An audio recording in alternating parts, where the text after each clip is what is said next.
Welcome back, everyone. Today we are going to be starting a new unit, which is Unit 4. Unit 4 is all about curve sketching.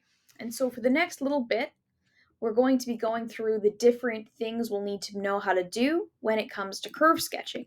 Now, you've already done curve sketching in grade 11 functions and grade 12 functions as well, especially. However, there's certain things like the turning points that you were told previously, just ignore because we need calculus methods to find those.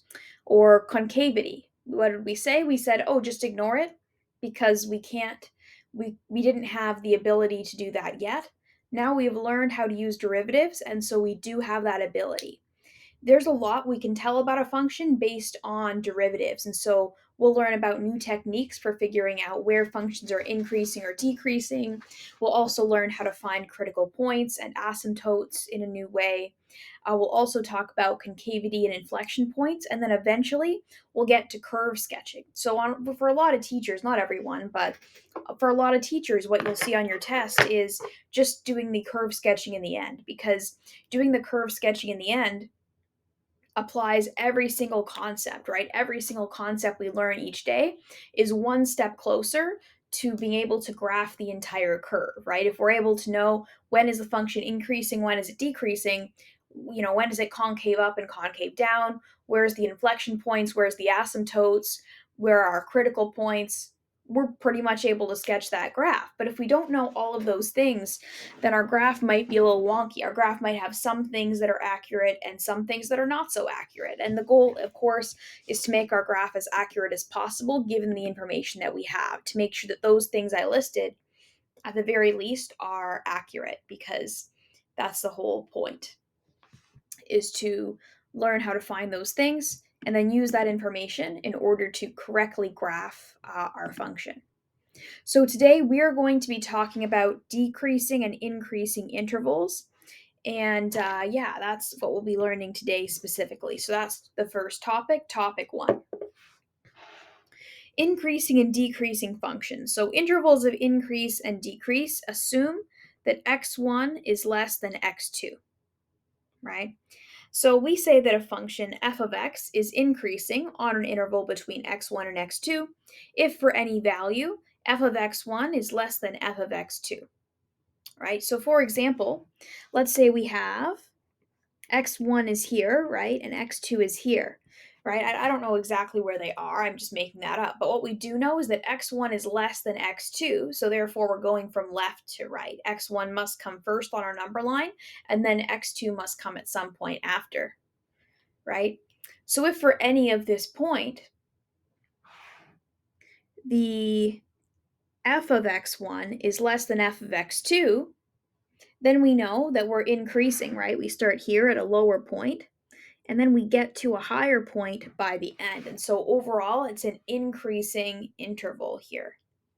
Now, the same is true.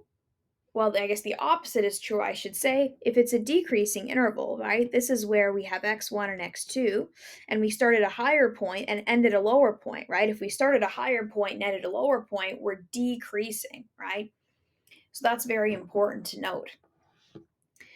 So here's an example I'm going to give next. It says, using the derivative, determine the intervals where f at x is increasing and decreasing.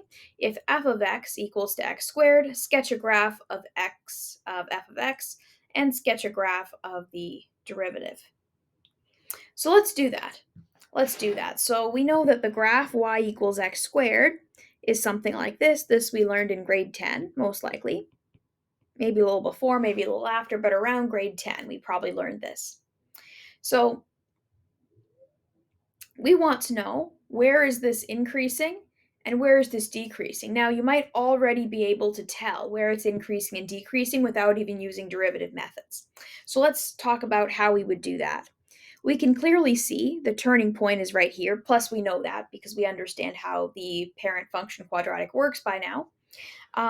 So we see there's three parts of the function. There's the part where x is less than 0, there's the part where x is equal to 0, and there's the part where x is greater than 0.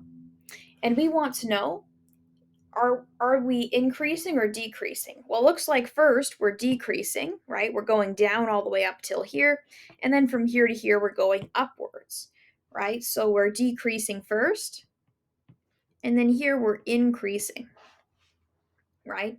So that we already know in this case. Now let's show how can we show that using our new method though, using those derivatives. Well, we know that the derivative of f of x, f prime of x is equal to 2x, and we know that that graph is going to look something like this.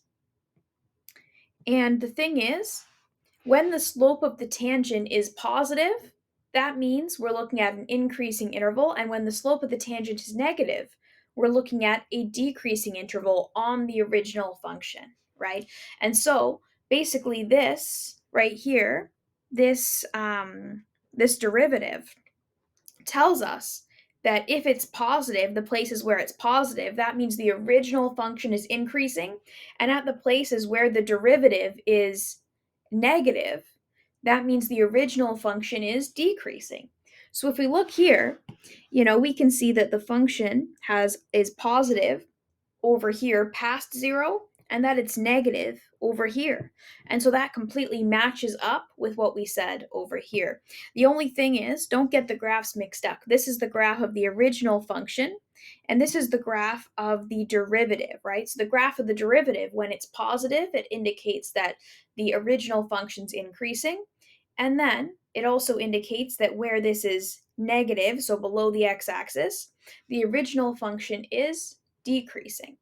A lot of people get tripped up on that. So make sure that when you're doing these questions, that you're keeping it straight. Which one is which, right? Which one is our original function, and which one is our new function, our derivative that we're only finding in order to get more information about that original function. So yeah, so that's very key here. That's very key.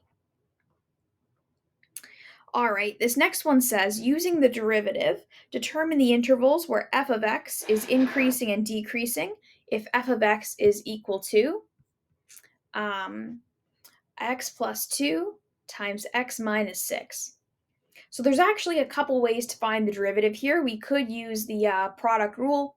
However, I'm not going to do that. I'm going to be lazy, and I'm just going to expand this, and we end up getting, let's see, we end up getting x squared minus 4x minus 12, and then I'm going to take the derivative using the power rule. And to be clear, if you do take the derivative and you use the product rule, you'll still get the same answer. I just do not like the product rule as much as I like the power rule. So I'm going to just use the power rule because it's my preference. It actually does not matter though. You could use the other rule and you'll still arrive at the same conclusion, which is that f prime of x is equal to 2x minus 4. Okay, so in order to find the turning points, right, we learned in our last unit that in order to find the critical value or the extreme value, we need to set our derivative, we need to set our derivative to be 0, right? Because when the derivative is 0, that means the slope of the tangent is 0, and that means we're at a turning point, at a minimum or maximum point. So let's find out where is that point, and then we can figure out what are the intervals that we should check. So let's do that. We know that 0 is equal to 2x minus 4. So 2x is equal to 4. So x is equal to 2. So that tells us that we have 3 intervals we're looking at, right? We have x equals 2, which is our critical number. Then and our slope is 0 for that one. And then here we have x is greater than 2, and here we have x is less than 2. And what we would like to know is, in these cases, will we have a decreasing original function or an increasing original function? Okay, so let's take a look at it. If we go back to the fact that f prime of x is 2x minus 4, if we have a number less than 2, so for example, negative 3 or something less, and we plug that back into our derivative, we're going to get a negative number. And a negative number in our derivative means a negative slope of the tangent of the original function, which means that the function is decreasing. So in this interval, the function is decreasing. And likewise, we can see that when x is greater than 2, so let's say it's 3, for example, or any other number that's greater than 2, and we plug it back into this equation, 2x minus 4, we're going to get something positive, right? And that means that the slope of the tangent of the original is a positive slope of the tangent, which means that overall the function is increasing, right? Slope of the tangent line is positive. So slope of the curve is positive as well. So therefore, this is an increasing interval. So let's write a quick conclusion here. Based on our chart, we can write that from negative infinity up to 2, the function is increasing. F of x is increasing, right? Because f prime of x is positive, so therefore f of x is increasing. And also, from 2 to infinity, f of x, the original function, is decreasing because the derivative, or slope of the tangent, is negative. Good. All right, so that's example 2. Okay, let's move on to example 3 and example 4. So example 3 says, using the derivative, determine the intervals where f of x is increasing and decreasing if f of x is equal to x over x squared plus 1, and sketch the graph of f of x, and sketch the derivative of f of x. So actually, I'm not going to bother with this part. I'm not going to bother sketching the graph of f of x. I will sketch the derivative of f of x, though, because that's actually going to be crucial for us. To give a rough sketch of that may help some people. So let's first find the derivative. That should always be our first step here, is just find the derivative. So in this case, we're going to use the quotient rule, which, if you don't remember the quotient rule, it's derivative of the top, which is 1, times the bottom, minus the derivative of the bottom times the top over the bottom squared. So that's equal to x squared plus 1 minus 2x squared over x squared plus 1 squared,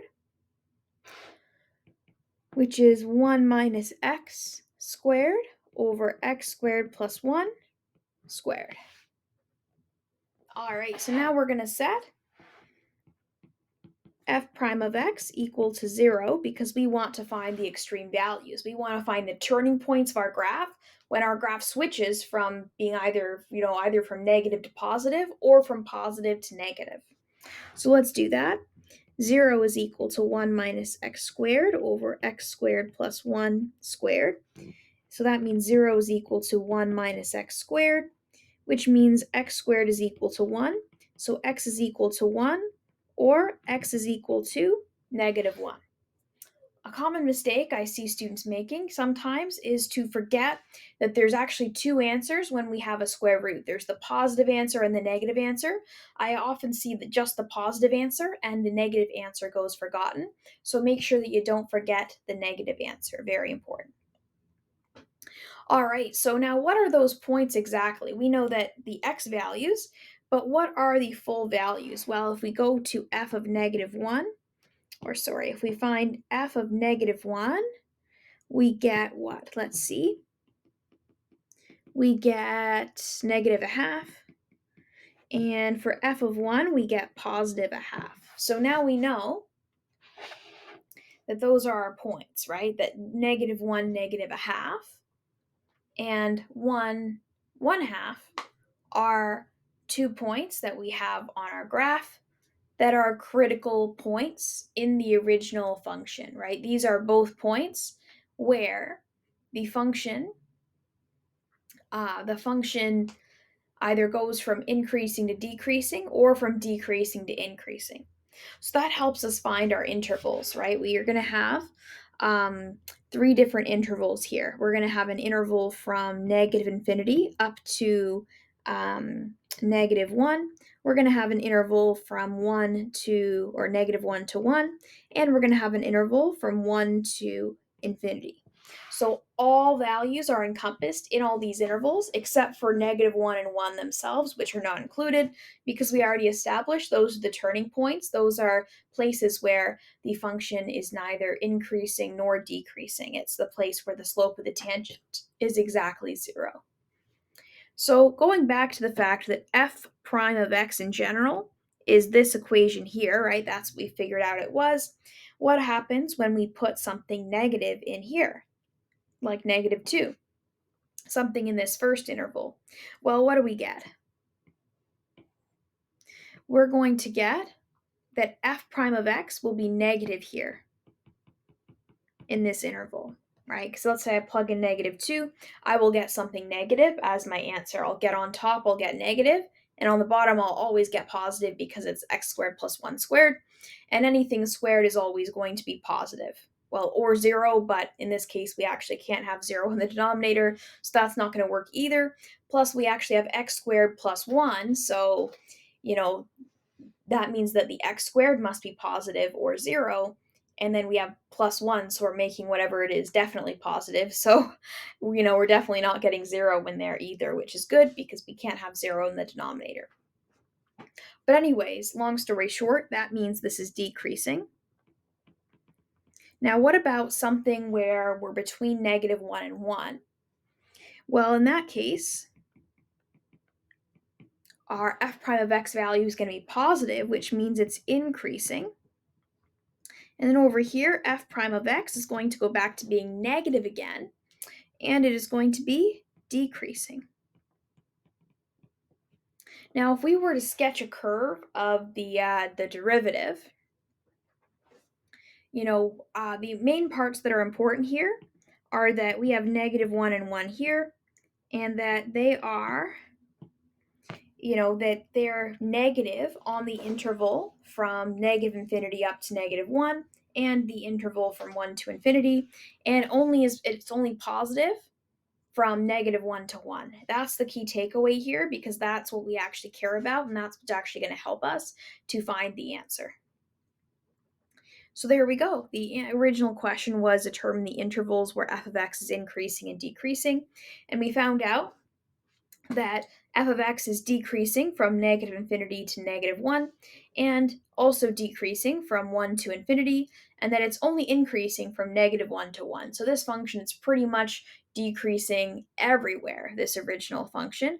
It's only increasing from -1 to 1, which is a relatively small part of our graph compared to the rest of the graph that we have that we're encompassing here. Good. Very good. Okay, let's move on to example 4. It says draw a graph of a function with each of the following characteristics. Okay, so this first one says f of -2 equals f of 4 equals 5. So let's write that first. F of -2, let's say -2 is here. And then here we have 4.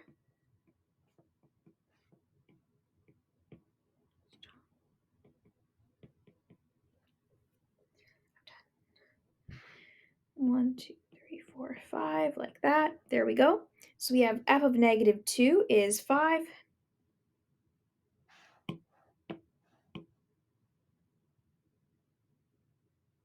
And f of 4 is 5 as well. Good. Then we have f prime of x is less than 0 for x is less than -1. So let's first try and consider, well, what does this mean? This means that the slope of the tangent of the original is less than 0, right? And what does that mean? Well, that means if the slope of the tangent is less than 0, if the slope of the tangent is negative, if the derivative is negative, that means that the function is decreasing. So for x is less than -1, the function is decreasing. Okay, so here we have, I'm just going to draw a function that is decreasing. Okay, the next one says f prime of -1 is 0. So what does that mean? Translation. What does that mean about the original function? Well, that means that -1, 0 is a turning point. Okay, that -1, or no, sorry, not -1, 0 is a turning point. That whatever value we have at x equals -1, it must be a turning point. And so we must switch at this turning point to decreasing after this because it's a turning point. Then it says that f prime of x is greater than 0 for x is greater than -1. So basically this one is saying, translation, that after -1, after this point, f prime of x is positive, which means that the function is oh, I have drawn this backwards. I'm just realizing this now. I've drawn this a little bit backwards.